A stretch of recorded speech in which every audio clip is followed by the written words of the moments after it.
I am on an extremely important mission to find out the answer to one burning question. Is this the ultimate superhero interval, and is there a single superhero theme on the planet that doesn't use it? And in this video, we're gonna find out. Let's jump in.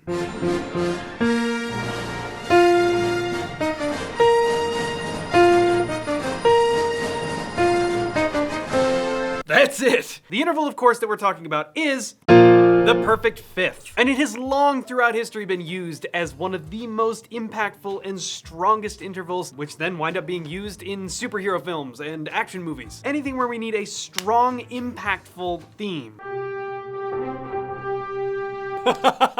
3 seconds into the Superman theme, and we're done! We've already found it. Let's listen again.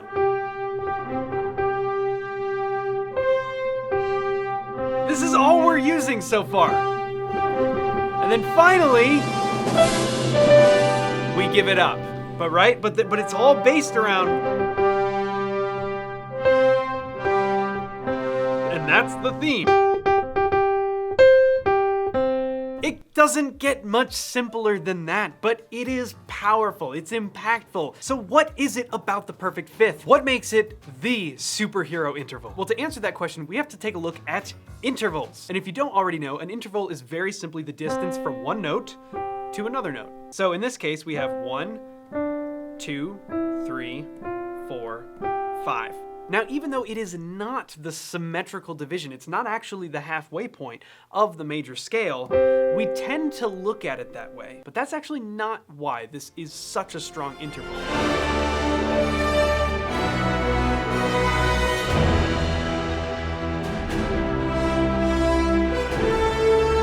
There we go. Now, this one is starting to get a little bit different, but we still have.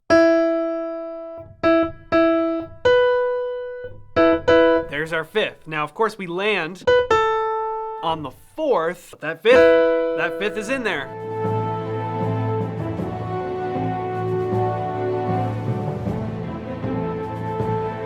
There's another example. The first two notes of the Justice League melody are 1 and 5. And we immediately move on to, right? But we still have that initial melodic connection of the 1 to the 5. It's a very, very strong grounding point. So what actually is it about the 1 and the 5? To answer that question, we have to look at the harmonic overtone sequence.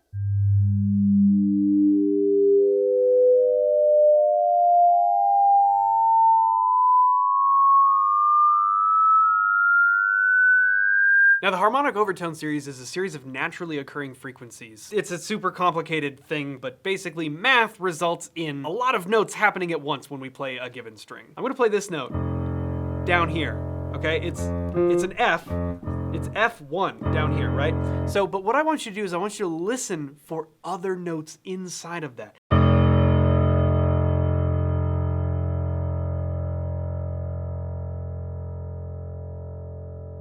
Can you hear a couple? I hear one way up high. I heard that one. What you're hearing is the harmonic overtone series. But here's why it matters for our fifth. When we build the notes of the harmonic overtone series from the bottom up, we get something like this.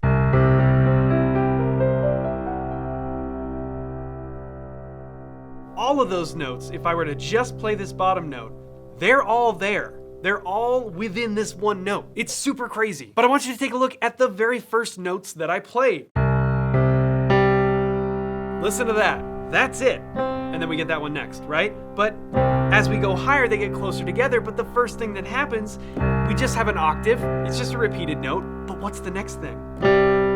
There's our perfect fifth. It is literally the anchor point. It's the first overtone that we arrive at in the series. So that's like the scientific, annoyingly complicated way to describe why the perfect fifth is so strong in relation to the harmonic overtone series. But there's actually even more reasoning why this gets used so often. Let's talk about harmony for a second, okay? I want you to listen to this right here. I want you to tell me, is this minor or major? Well, here's the short answer. It's neither. Many of you may know that the definition of minor or major has to do with the third degree of the scale, whether it is natural or whether it is a flatted third. That tells us whether a chord is minor or major. So when that third is absent from the whole thing, we have no way to tell. It could be either one. And this becomes an incredibly useful tactic when writing themes for things like superhero movies and action films, because we can create this ambiguity of harmonic quality. It doesn't have to be minor or major until we decide to reveal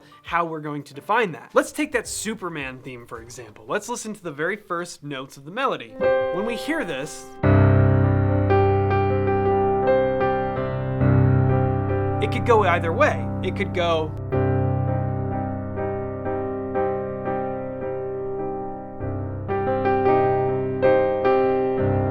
right? But what we wind up revealing later on, that this is a major theme. We go,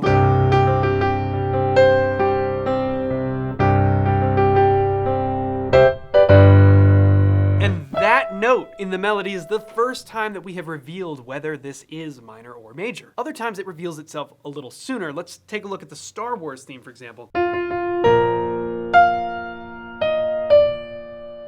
Already, we are revealing that this is major. But even in that short period of time, we could have revealed that it was minor, and it would have worked just the same. So because there's no third, we get to define whichever that is, and we can create some ambiguity with how we're writing the theme. But that's not the only harmonic reason why this is the perfect interval. When you're only playing a 1 and a 5, your options for how you move the harmony around are virtually endless. And that's because these two notes can fit together into almost any chord we want to play down here. So we can just play the root, but watch this. That's cool. That's cool. That works. Perfect. Yeah? Sure, right? All the way back. What about the black keys, right? Check that out. That's pretty cool. And that might not sound like much right here, but watch if I fill this out. Ah, yeah. Isn't that beautiful? That one works really well. That one might be maybe the only example of something that doesn't really work that well, because if we move up to A flat, beautiful, perfect, right? And B flat, excellent. And we know that one of the staple harmonic motions in superhero themes is this flat 6, flat 7, 1. We can literally hold out these notes through all of that. And it works perfectly. The flexibility of the perfect fifth is what makes it so powerful. In addition to it being the root of the harmonic overtone series after the octave, it's like no wonder it pops up everywhere. And in fact, I'm gonna plug in right here. I'm gonna play a little bit just with like a cool sounding piano where I'm pretty much just focusing on that 1 and 5 so you can hear all the different ways that it works. Check this out.